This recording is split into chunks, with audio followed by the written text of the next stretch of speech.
these corporations had done through our government. And so it's just acutely ironic to me that now the Liberal government has come in and legalized cannabis in such a way that heavily favors large corporations and pretty much eliminates the multi-billion-dollar industry that was doing pretty darn good under Prohibition.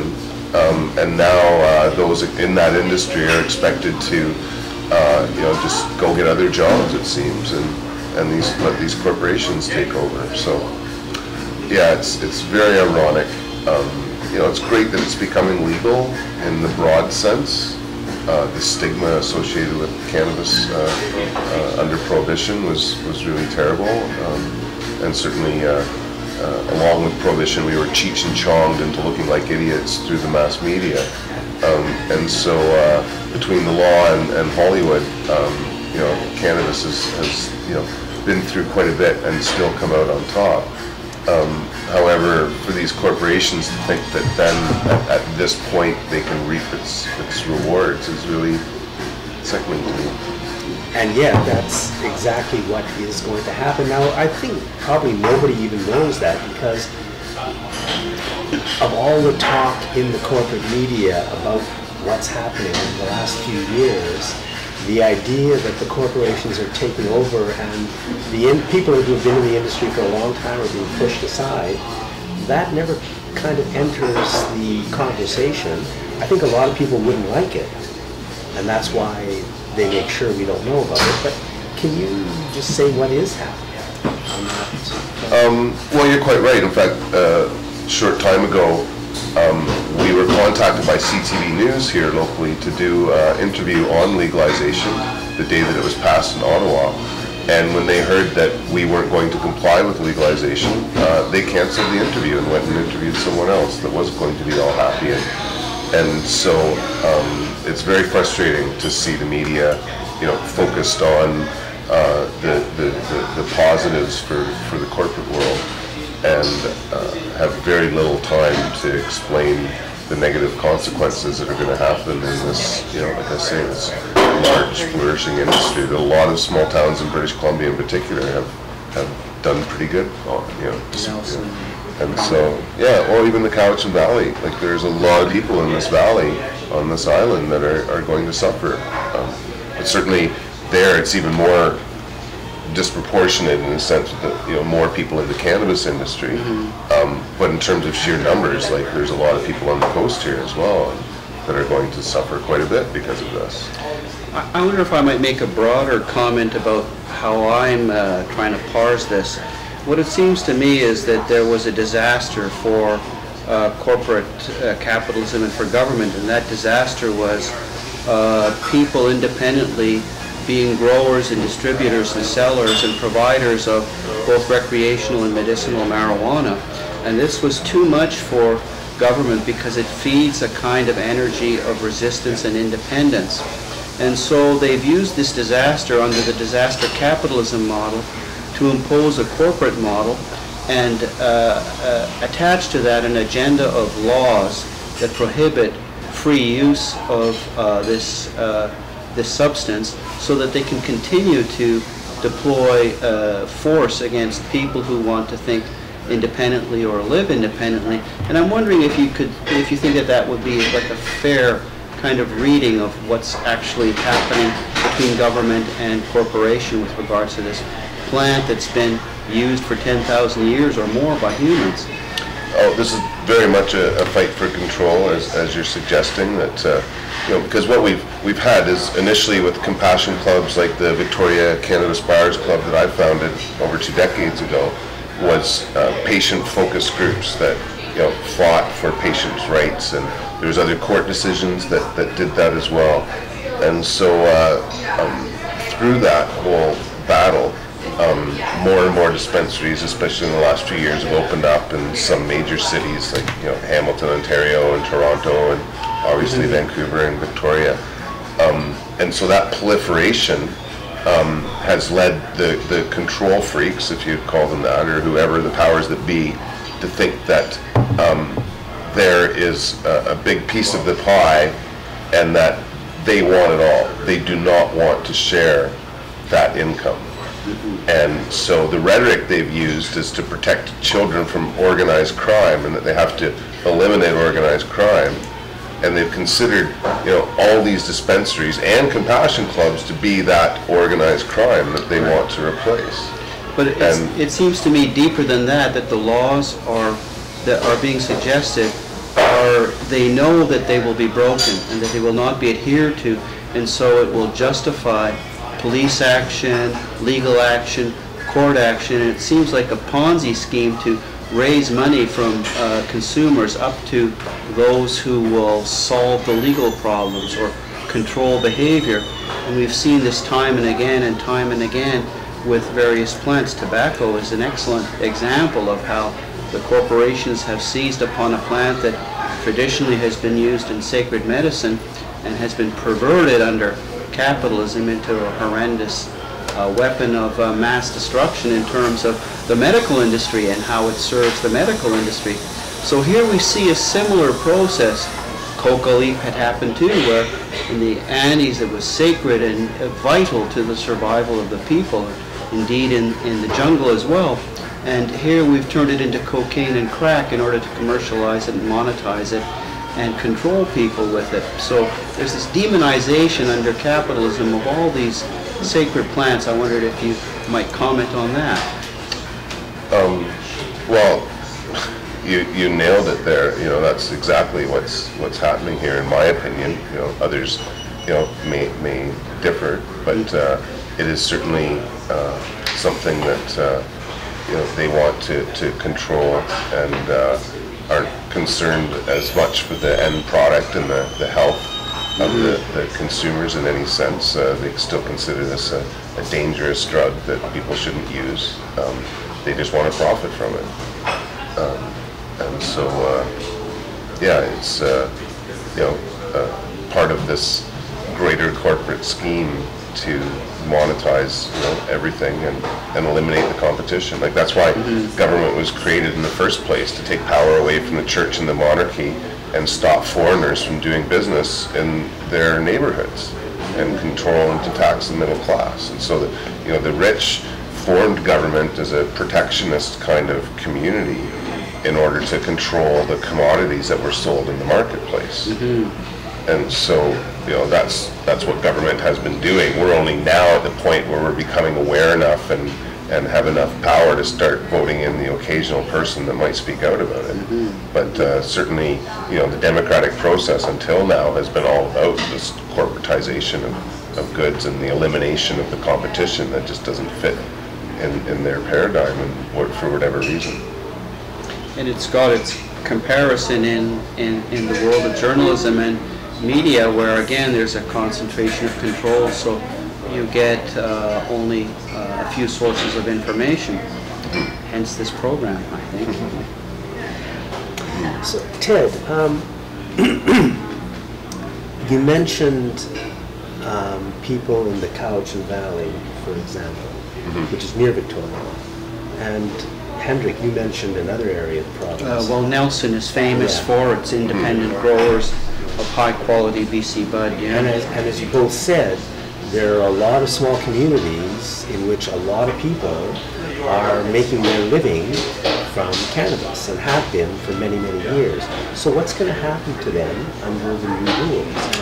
Well, the fines and punishments and jail time under legalization are pretty much double what they were under prohibition. So my understanding is that a lot of police forces, like I think Ottawa asked for $8 million more on their budget in order to deal with the extra enforcement of the cannabis laws that they see happening. And so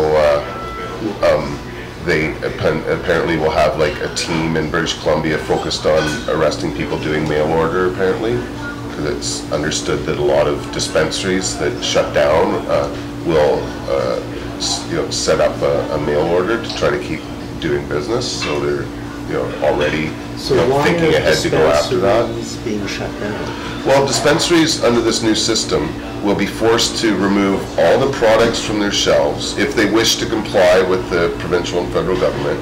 They have to remove everything that they're selling, And then the only thing that they'll be able to sell will be purchased from the provincial government, and the Liquor and Cannabis Control Board has a large building in Richmond that they're going to warehouse everything out of. And so everything that's sold through a retail store in British Columbia from October 17th forward will have to be legal.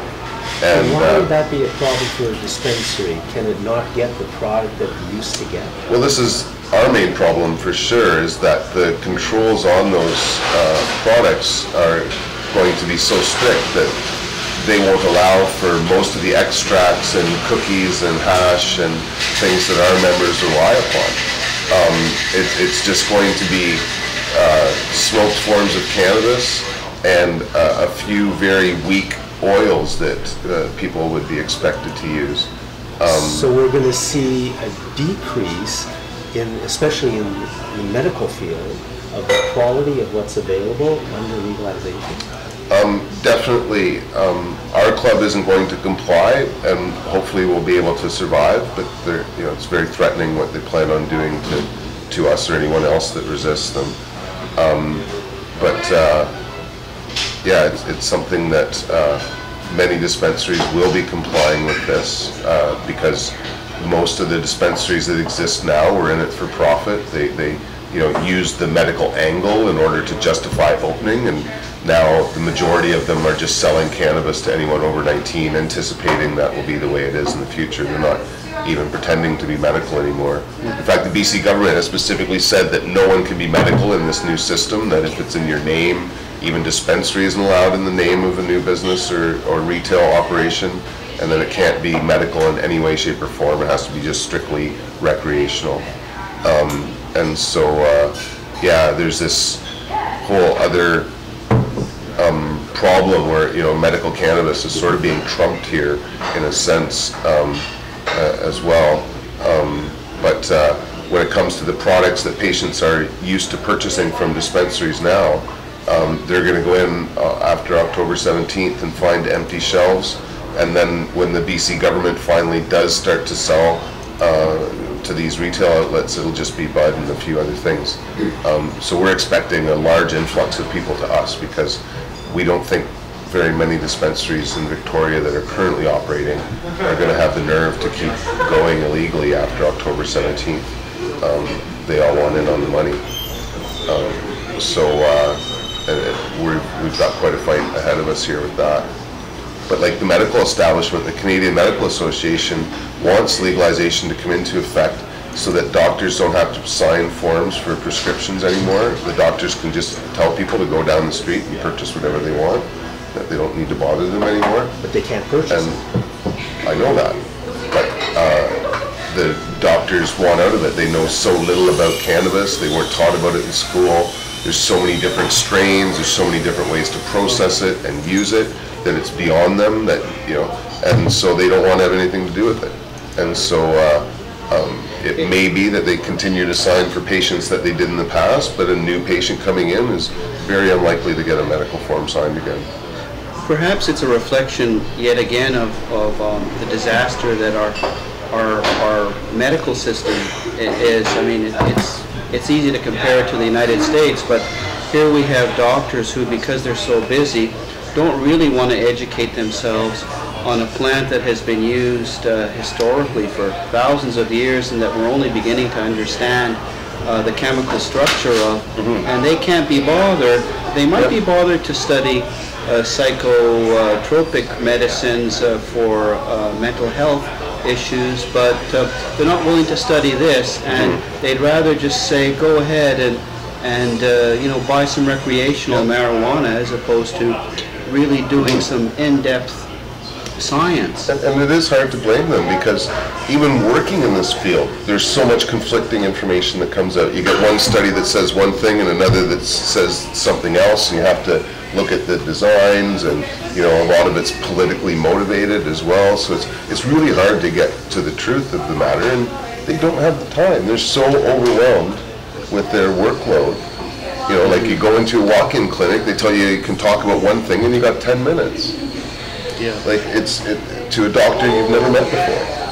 Like, the whole thing is just not working the way they have it, you know. And so, in a way, this whole cannabis issue has been infuriating for doctors, because it's so hard for them to deal with in the tiny world that they're in. And yet there are a few that have kind of tried to learn as much as they can and maybe specialize. And what calls one doctor and not another? It's interesting. It is interesting, because like part of, you know, I said infuriating for doctors, but it's weird, because unfortunately they're in that mindset, because as soon as a patient comes into them and tells them that they're finding better relief from using cannabis than their drugs, that's like an insult to everything that they've done with their life, all the training, all the work they've done. You're telling me that this plant that you grew in your backyard is actually better than all this stuff that all these corporations and scientists and teams of people have put together for you? Like, that just, it is almost impossible for them to accept, because it completely undermines their entire frame of the world. It's too great a paradigm shift. It's too great of a paradigm shift. So, like, you know, I have some sympathy for them, but fortunately there's been some just amazing doctors that have been quite aware. Dr. David Hepburn, a local physician, has been quite outspoken about it. A few others, but they're few and far between, and Health Canada comes down on them very harshly when they start signing medical licenses too much. And as they do on doctors who explore other plant medicines that change consciousness. Dr. Gabor Mate being, you know, perhaps the one who's best known for being warned by Health Canada not to continue the work that he was doing with ayahuasca and counseling. So we have this this mindset that betrays a kind of fear on the part of government of consciousness raising. And I actually wanted to, if I may, Jack, segue into this part where I find that one of the things that's not being discussed today with regards to the whole issue of cannabis is the fact that it does change consciousness, and that it's been used as a sacrament in entheogenic events, and it's been used as a sacred medicine for thousands of years. And in preparing for today, I looked up some old Cannabis Digest papers that you, Ted, were the publisher of, and I found a couple of articles by you, and so I Which one was this? No, I haven't seen this for years. Wait for the surprise, my friend. Okay. This is from 2011, which shows you how long you've been preoccupied with this particular issue. And this is an article that you wrote called Cannabis and the Foundation of Civilization, in which you note that there's a symbiotic relationship between the plant and humans, and hence we have the term sativa, meaning cultivated or sown, from the Latin. And you don't run around sowing things unless they grow food for you. And you point out how absolutely nutritional the seed is, and how the presence of endocannabinoids in our brains and in our bodies suggests we have a long relationship with this plant, such that our actual physical reality and our chemistry have changed in order to be able to receive these cannabinoids. And then you go on to mention that these have been used for 10,000 years, and that they have been used not only for food but also for spiritual enlightenment. And you stress the consciousness changing aspect of these and how plants helped humans and the humans helped plants, but whenever they were nomadically wandering, how they brought this plant around, and how it seems to be at the root of quite a number of spiritual practices. Quote, cannabis was particularly prized for its medicinal and psychoactive properties, helping to ensure the continued health and spiritual wellness of the community. With so many valuable qualities, it is no wonder that so many religions and philosophies, even in modern times, have recognized cannabis as the tree of life. You talk about India, where cannabis was initially used as an intoxicant or sacred medicine, as opposed to China, where the fiber was of more interest. So I found that this was interesting, that in the Foundation of Civilization you connect the spirituality and cannabis, or the consciousness raising and cannabis. And so I thought that was interesting, and this is not part of our discussion. Why is the consciousness raising aspect of cannabis not discussed? My conclusion is that the controllers, the government, The corporations don't want us conscious. I was listening to Terence McKenna today, and he was talking about, you know, when you first get high, the first thing that came to his mind was, bullshit! And the first thing that came to my mind when I finally got high at 17 after seven or so attempts was, they lied to me. And from that moment on, I had an ally in critical analysis of the structure of society, the political economic structure of society, that was a good complement to Marxist studies, etc., but really was convincing me that through an altered state of consciousness, one could perceive the failings of the controller model. And this is not in the discussion at all. And I wondered if you could comment after my long ramble. Well, it's quite humbling to see you pull that out. And, I saw another article there where I write about my friend Chris Bennett. Chris Bennett, I really need to give Chris a lot of respect for what he's taught me about the history of this plant, because one of the first books I got my hands on was his first, Marijuana, Green Gold, The Tree of Life, Marijuana and Magic and Religion. Mm-hmm. And it really opened my eyes up to this amazing plant and its long history. And so, yeah, I just have to give Chris a lot of credit. And so it is remarkable to consider the long history that we have very likely had with this plant. You said tens of thousands. It's into the millions of years. I'm quite certain that, you know, the first plant that we learned how to, you know, sow in any sense was the hemp plant, and it was quite easily done, and it was so useful for so many things, far before we ever smoked any of it. Although we would have learned about hash and eating hashish probably as well before any smoking occurred. So, you know, our modern understanding of what cannabis is quite different from the historical uses and our historical understanding of it. And so the symbiotic relationship that has helped both plants thrive, even despite our prohibition of it for a century, is really astounding. And when I began this work, I knew nothing of the endocannabinoid system. You know, I just intuitively knew that you know, cannabis was not as bad as I had been told. Like you say, you know, from a teenager, it was like, this is, yeah, it's certainly, you know, it is clearly one of my more rebellious things that I did, and I stuck with it. By the time I was 20, I was known by the nickname Acid Head Ted and was a rampant anti-prohibitionist. In fact, doing the Buyers Club and hempologies made me tone it down a little bit, because the war on drugs is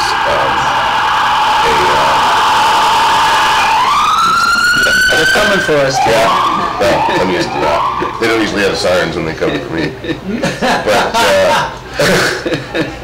so I hear sirens, I don't worry.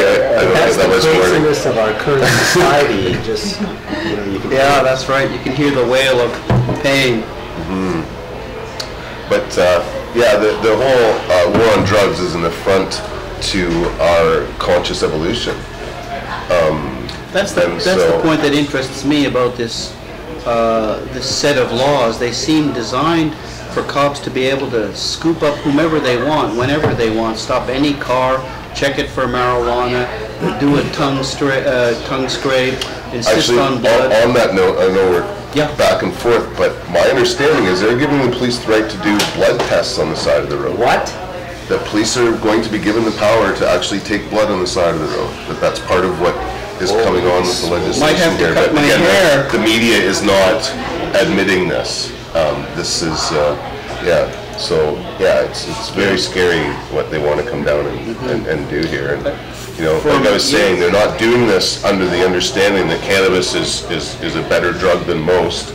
they're still saying it's just as dangerous as they thought That's it was right. before. Yeah, they just want to control demonization where it's being continues. sold from. That's right. Yeah, the demonization is, and that's because I believe in large part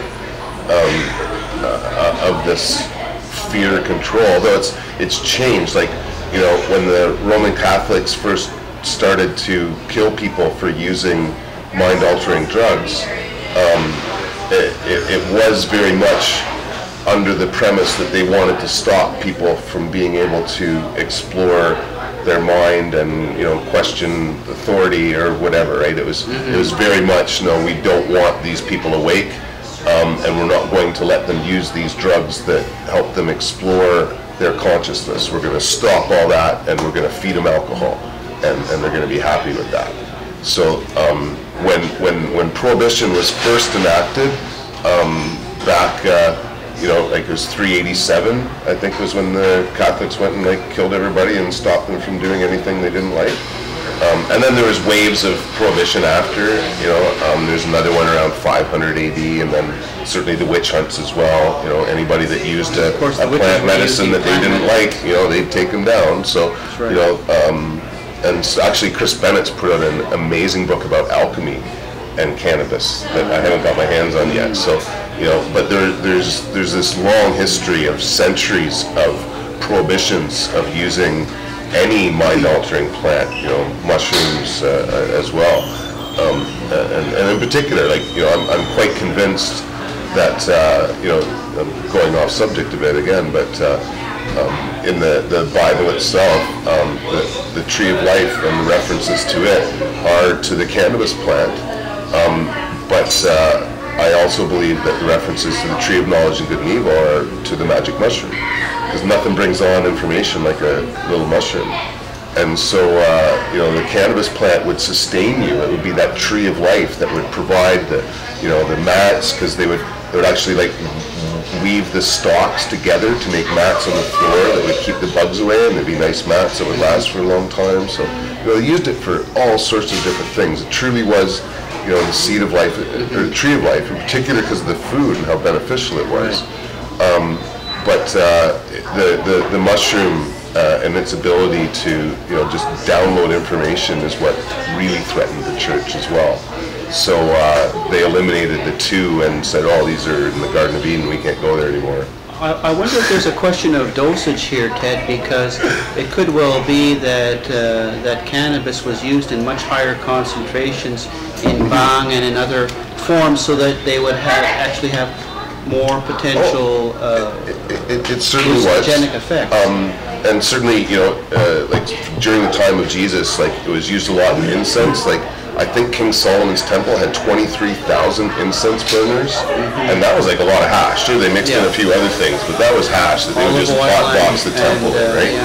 And so, you know, they knew of these qualities, which is why, like, you know, Moses would communicate to God through all the smoke that was in the temple, and God would tell him things like, here's the rules and stuff. And so, you know, the smoke was clearly used to communicate with God in the, you know, amongst the ancient Hebrews. But also, one of the things that God told Moses to do was make this sacred anointing oil, the original recipe of which contains 7 pounds of cannabis. And so they would make this anointing oil, and it was traditionally used by at the time of Moses, God just told him, like, keep that amongst the priests, just don't let everybody use that, like, that's yours. And so that was the beginning of Prohibition, really, where the priests were allowed to do one thing and everybody else told something else. My understanding is that Aaron who was the high priest, had to anoint his whole body with this oil. So if you imagine we have endocannabinoid receptors everywhere, then he would have been ripped out of his mind and communicating with the divine. Inhaling the smoke of the temple. And then they would usually put them out at high noon at the top of the temple stairs so that the sun would be shining on them, and they would be referred to as the Son of God at that point, because they were just the shining light of God. And so when Jesus came around, he knew of the healing qualities of this anointing oil. And so the anointing oil, or the oil that he was going around performing miracles amongst the lepers and people, was actually a cannabis bomb that, you know, he was just simply like applying to people, and that was one of the reasons why the church wanted him killed, because he was, you know, giving away the secrets of the church. I'm presuming a lot of this came from Chris Bennett, and I'm just going to return to this thing, because he notes, you note that he notes that it's sort of that this tree of life, or cannabis, is potentially behind or woven into the religions and economic activities of the Chinese, Greeks, Persians, Assyrians, Babylonians, Sumerians, Scythians, Egyptians, Mesopotamians, Indians, Hebrews, and Islam. And yet, as this plant helps to inform and raise consciousness, at a certain point the guys get together and say, fuck this, people are like, they're working too hard smart. enough. They're not working hard enough, they're getting too smart, they're thinking for themselves, People they're don't having want to go to war when they're their high. own individual relationship with Creator, they don't need priests and mediators. Yep. We better clamp down on this.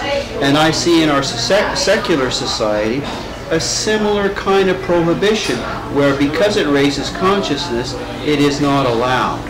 And that's what, again, what interests me, that it's not part of the discussion. And we know that a lot of people are still very concerned about that role, as we can see by a great book, Cannabis and Spirituality, from Stephen Gray, the guy who organizes the Spirit Plant Medicine Conference at UBC every year in October. And your buddy Chris Bennett has a chapter in this as well. So I just think it's a missing piece, and I'm really curious. I have my own analysis, which is that we are not allowed to attain individual relationship with Creator, and we're not allowed to attain consciousness that says, no, something's wrong here. Anyways, a little off topic, but... No, that is the topic. It's a good topic. Well, and certainly that is the mindset of some of those in, you know, control of this situation.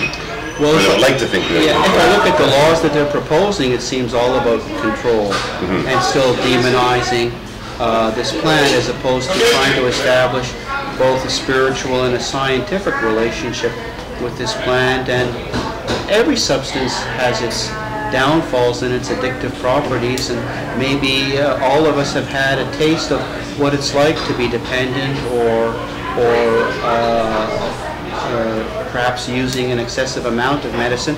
I saw it in psychiatric social work all the time. Patients who were on too much medication and needed to be tapered off, so there can be that problem. But basically, again, this question of consciousness and how it has to be hemmed in by laws of the controllers so that our industrial capitalist model can go forward, it's quite worrisome. Well, they're always trying, that's for sure. Yeah. And, you know, like I say, that was in part, you know, the thinking behind Prohibition in the first place.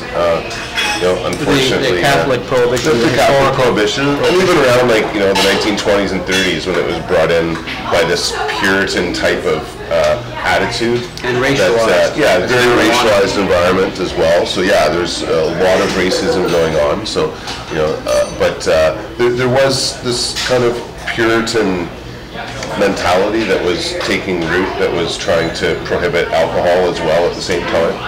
And so,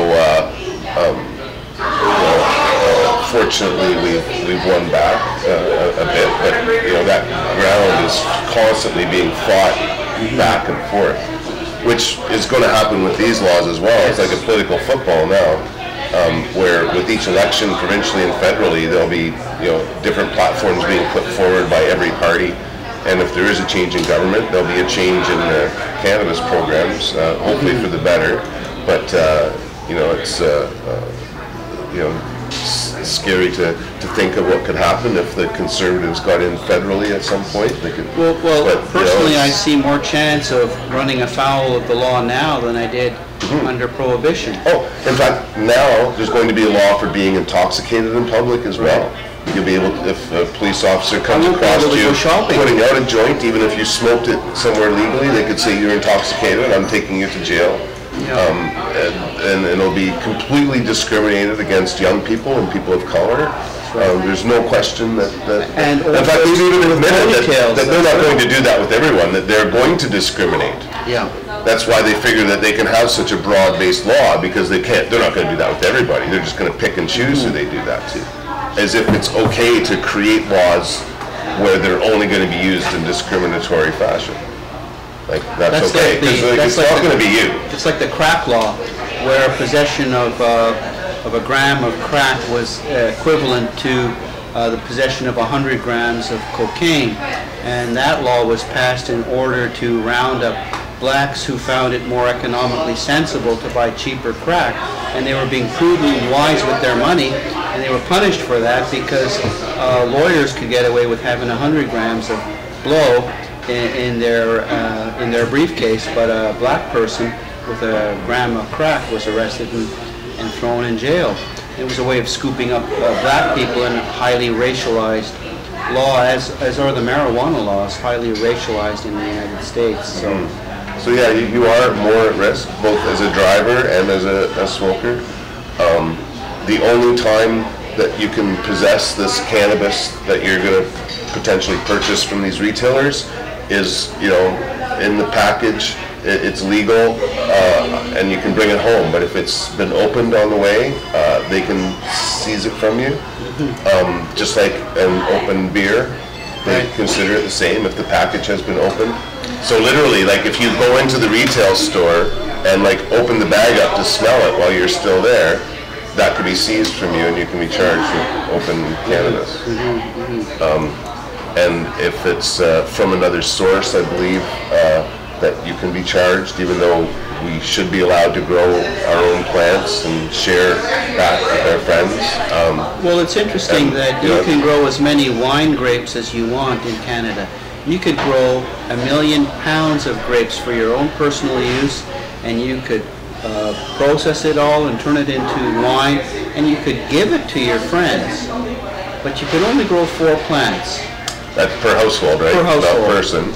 And even then, like, you pretty much got to own your own house, because if you rent or if you're in a condo, they're going to have all sorts of rules and punishments for doing that. And if you rent and you're an ambitious gardener, you could go to one of these public places and grow your grapes. But you can't grow your seed food with the excellent protein and amino acids. You can't grow your medicine. You can't grow your fiber. And in fact, this is one of the other strange points, is that hemp is still far more regulated than cannabis. In order to grow hemp, you have to have a 10-acre farm and a whole bunch of other rules and stipulations and costs incurred. And so, we should all be able to grow a few plants in our backyard and have seed from that. It's something you'd think if they had half a brain, they'd actually encourage that, because hemp seeds in the garden going to seed actually like ruin cannabis marijuana plants, and the spores travel so far that, like, I thought years ago, like, the smartest thing for them to do would be to have hemp being grown everywhere, and it would kind of ruin all the pot fields. But what would happen to the forestry industry? That would sink, because you could get 4 crops of hemp from an acre of land that would provide you all the paper you would need for a year, I suppose, or something like that. So it's such a more efficient way of getting our paper and our fiber than from wood. And so, but yeah, I'm hoping over time that the protectionist rules around the hemp industry disappears, so that people can, at any scale, easily get into it and grow their own hemp for food and stuff. But I suspect you're right in that it's going to be a question of legal battle after legal battle after legal battle, and electoral cycle after electoral cycle after electoral cycle. And as long as we don't have the influence of smaller parties with progressive ideas, because we don't have a proportional representation system, we're never going to get the voice of people who are asking us to look at different models of political economic structures to move forward. So it's a pretty complex problem, and I suspect it's going to be fought out in the courts for decades, unfortunately. In courts, and I guess even in the streets here for a while, a lot of people will be resisting these laws, like myself and our club. A lot of growers will be continuing to try to survive, and you know, a lot of other people with their businesses aren't going to just shut down overnight. So you know, it's a civil war that's just changing gears a little bit. Imagine if it were eggs. 30 years ago, we were told, oh, the cholesterol in eggs is going to kill you, man. Now we know it's a perfect food. But even when it was, there were warnings about cholesterol, you could go to the supermarket and you could buy eggs, but you could also take a drive out to Saanich and go to a local farm and buy healthier eggs from local chickens. You cannot do that with cannabis now. Well, and this is another excellent point, because the BC government, like, some of these rules are federal, some are BC. The BC government actually put a stop between the producers, either a grower or a production facility, and a retail store. Their justification was they wanted to stop a big business, one of these licensed producers, from swallowing up the market and owning stores and promoting their product. Unfortunately, in the reverse, for us, that's a terrible situation. Our club has its own bakery and a network of growers that we would like to get a license and distribute that over multiple locations where people are growing our medicine, and to have our bakery supplying our products.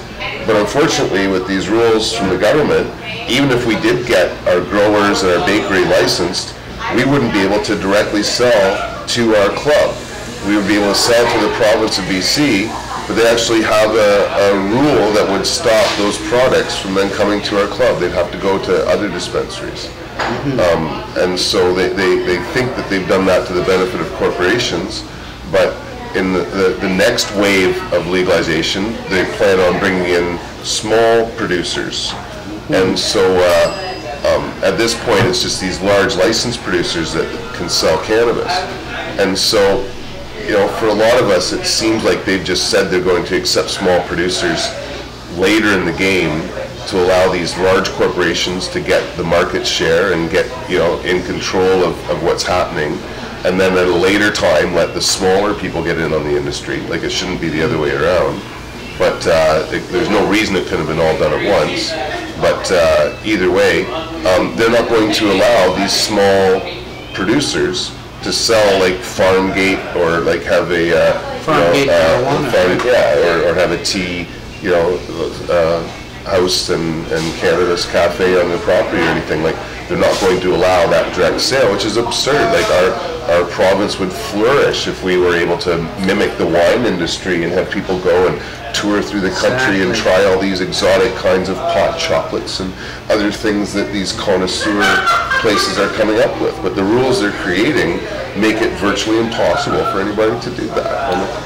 For some reason, I'm reminded of about 7 or 8 or 10 years ago when the BC government, after yet another avian flu disaster that killed 1 million birds in a large poultry farm, shut down the small abattoirs that were traveling around to organic farms and slaughtering the poultry in a scientific, clear, proper way. Now these people have to transport their birds. Where I get my organic chicken, they have to take them from up from North Saanich all the way to the Cowichan Valley to have their birds slaughtered. It's stressful for the birds.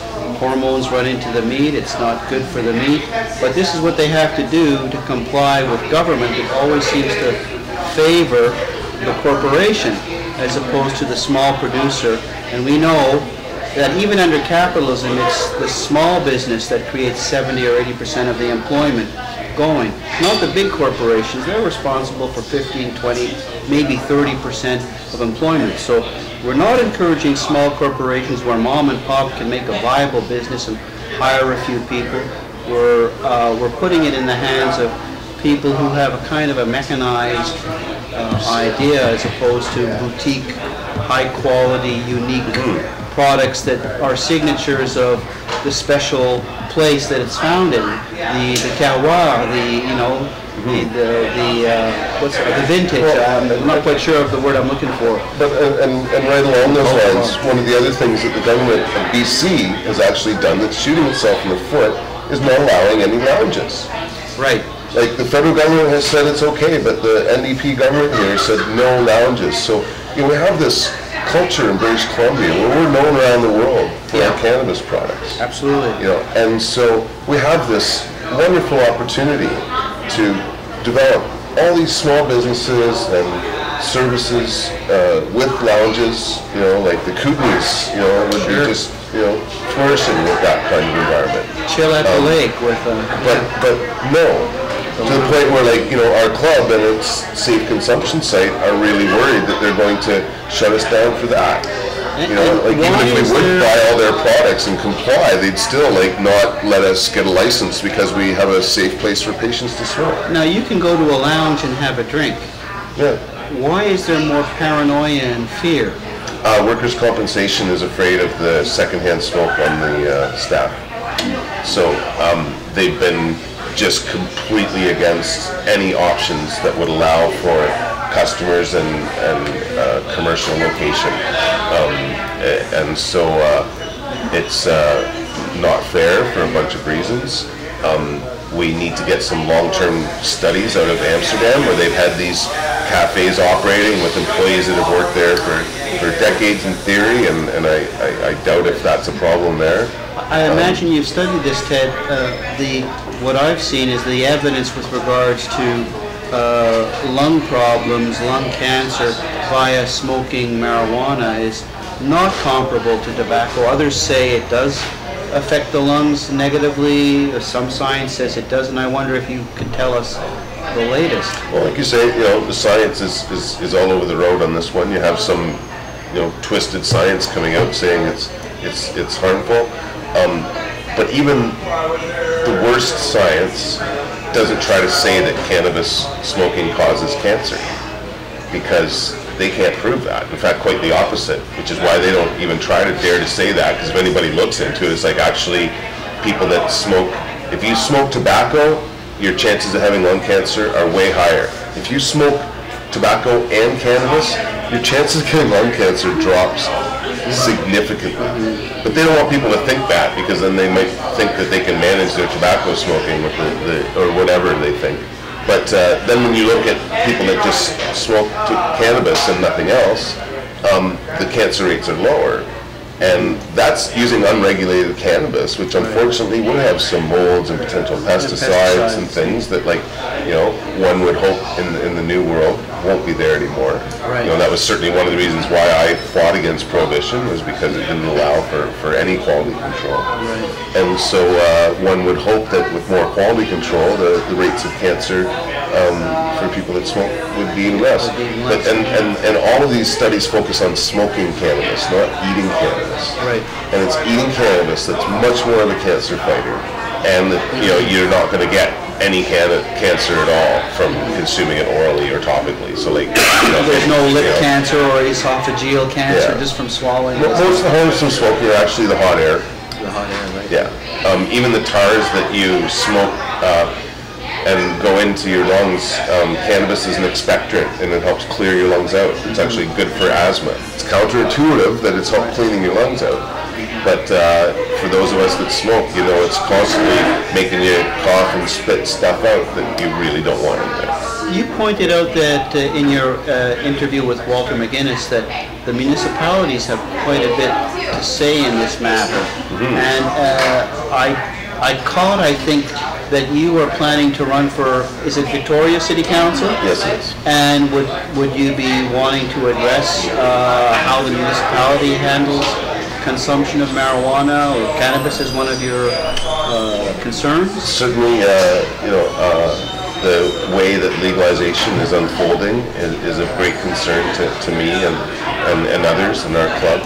And so I want to see that it's done right. Mm-hmm. And so, the last time the council was up for election, we had no idea the Liberals were going to come in and legalize it and do all this other stuff. I had no idea the council was even going to start licensing dispensaries. We seem to have this long-standing, civil war going on. Right. And then all of a sudden it's like they want to start licensing us, and now it's this flurry towards, licensing. And the city's got, quite a bit of control, both with licensing and enforcement, And so I think it's very important for me to be on council for this community, not just the cannabis community, but and its supporters, to make a statement by putting me on council to say this is an important issue. We want to see it done right. And so, you know, that's certainly the reason that I'm running for council. But in a way, it seems quite natural for me. I actually ran for mayor in 2002, back when our club was getting raided, and learned a lot about city politics. But even before that, I was a youth worker and worked in the anti-poverty movement, and then worked in the environmental movement, and all of these other matters are important to me. So now that cannabis has become legal, and I think I've proven myself in that field, I think I have this opportunity to help us improve our housing and improve our transportation, and more importantly, improve the processes that decisions are made at City Hall. And that's, to me, really critical. I've seen a number of things that have happened and are happening where they're not including the community and the public in the way that they should. So, have you had a chance to discuss this with Mayor Helps at all? Not directly. I've actually been going to every city council meeting for the last couple months to just keep an eye on what they're doing. And they all know that I'm running for council because I've gotten to speak to council, but haven't engaged in a conversation with them about it. But I think the mayor is somewhat indifferent. I think some of the other councillors are threatened and they don't want to run for re-election, and I'm not one of them. Now, you wouldn't be the first cannabis activist to run for city council and presumably win. Philippe Lucas did that as well. And is there something about Victoria that lends itself to this kind of cannabis activism? I don't know if it's Victoria so much as the coast, but certainly being the capital of British Columbia, some of us, like myself, have actually moved here to engage in the political process, knowing that things that happened here on the local level had a greater impact. And so there does seem to be a certain magic happening. We encourage each other. Thanks for that. Of course. So, Jack? So, Ted. Can you talk a little bit about the growing end of it? Because when you were on with Walt a few weeks ago, I got the feeling that the growing of cannabis is going to be even much more tightly controlled than anything else. Okay, well, in a way it kind of started with the medical marijuana program of the federal government that in 2014 they kind of opened it up for large corporations, what they call LPs, licensed producers, to start to sell to patients. Before that time, there was one legal supplier of cannabis to patients if they didn't grow their own, and that wasn't seen as being good enough. And there were other problems with the program, and so they tried to basically stop everybody from growing their own cannabis and force them to buy off this new group of LPs. And then when the Liberals got elected with their legalization platform, it was decided very quickly that these medical LPs would be the ones that would supply the legal recreational market. Which is what many of them had anticipated all along. And like one of these large companies, Tweed, was created by Chuck Reefy, who's the former president of the Federal Liberal Party of Canada. So there's like a lot of tie-ins between some of these corporations and the Liberal Party before the election that was pressuring them into this, because they knew that they'd make a lot of money as LPs under legalization. And so these large corporations had a great deal to do with the Liberals making this decision in the first place. And now that this has come about, there's been a great deal of criticism that most smaller growers that have traditionally worked in the market haven't got the resources to obtain one of these licenses with all the security clearances and requirements for the safe and different aspects that, and so there was enough criticism that the government made some amendments to create a second category of growers to allow for the craft producers. But it's something happening later in the game. So these licensed producers will be supplying all the retail stores and controlling the market. They haven't even come out with the application forms for the craft growers. So all the small and any guys timeline will for be that. pushed out of business. Yeah. The big guys will take over the market, and then maybe at some point in the future, smaller producers. Is that what people want, or is that just what the government is giving us? Oh, I don't think people want that inside or outside the industry. Well, to me, that's a big issue, and yet in all the media coverage of the issue, I never hear it talked about. No. It's because, of course, the media is as much a part of it as are the Liberal government and the corrupt politicians who are going to be making money from it and everything else. It's, you know, the important issue is just, it's all business. Big business. I wonder if we could call it the Molson-Labatt's model of marijuana, right? It's like, okay, because the beer was so crap, you had these craft breweries coming up, and then Molson and Labatt continually gobble them up and put them under their stable because their product is selling less because of the craft breweries. So it seems that this is what they want to do, but they want to make sure that there's a few giants first, because government thinks it can control a few giants rather than many No, I mom disagree and with pop that. producers. The few giants control the government. Oh, that's Right? well, I mean, yeah. it's big Or business, it's big money. that it's The dog wagging the tail? it's interconnected in the same way that there's this fascinating constellation of police captains who were the persecutors of pot smokers and the enforcers of prohibition. Now they're rushing into the industry. They want to be captains of industry now. Yep. And the people who were the mom and pop sellers have been criminalized and excluded. This is like, it reminds me of the fall of the Berlin Wall and the collapse of the Soviet Union, and how the people who were running the oil industries went from being managers of the people's resources to becoming the owners of these enormous oil companies, and became these instant billionaires through an agreement almost out of time. of the government. Can you just comment on how it's working in the United States? Are things going well in the states where it's been legalized? It's bizarre that they're doing such a better job in the United States. Wow. And in almost every single state, they're, I think, hands down, beating what we're doing in British Columbia. Now in Canada, it's going to be different across the country, right? Like Saskatchewan's actually coming up with much better regulations than BC. They're going to allow for lounges, and I don't think they have private stores at all. It's all publicly owned. And for months now, it's already been known who own the stores and where they're located, whereas here in BC, the only ones who know where they're going to be is the BCGEU. So, in Canada, British Columbia's got the worst set of regulations, and in the strangest of ways, it would be much better to have the rules that are in the United States in some of these areas. Can you give us just a few more examples of what they're doing?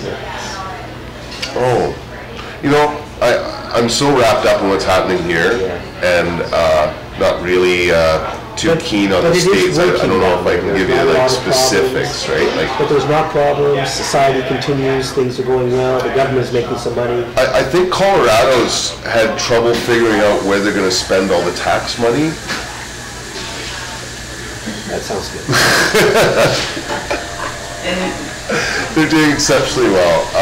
Ironically, in Oregon, because they can't sell it out of state, they're producing so much cannabis that the prices have plummeted, and they've got a massive oversupply problem. Car accidents, So, things like that. and my understanding, and it's hard to say because everybody has their different studies, and like, you know, but some of the early statistics that I read were really neat, that not only like car accidents and domestic violence were down, but like things like murder were down, like that you would think were completely unrelated to cannabis use. But it seems as though the general crime rates are going down, and more importantly to a lot of prohibitionists, youth rates are not going up. There's less youth smoking cannabis in Colorado today than there were 10 years ago. And for a lot of the prohibitionists, like that's the real number that they're all worried about, that the kids will turn to pot. Right? This confirms the studies in the Netherlands where liberal access has resulted in the lowest cannabis consumption in Europe among. I think it's something like 6% or something, like in Amsterdam, where you'd think the kids would all be about it, but it's like 6 or 7% use. So What are they doing there? They're having sex, I think, with condoms, though. With condoms, yeah. Because the government educates them about that too. Will, how are we doing on time? Well, you can't. That's when you end the club, right? The show right there. Well, gentlemen, our 1 hour is up unless anybody wants to carry on. I think that was a great note there. Okay. Thank you so much, Jack. Thanks, Ned. A real pleasure meeting you and great pleasure. spending time with you. Thank you so much. Right on. And thanks to Will Smith, who puts all this together out of a suitcase. We get a studio. And thank you all for watching this week. Great.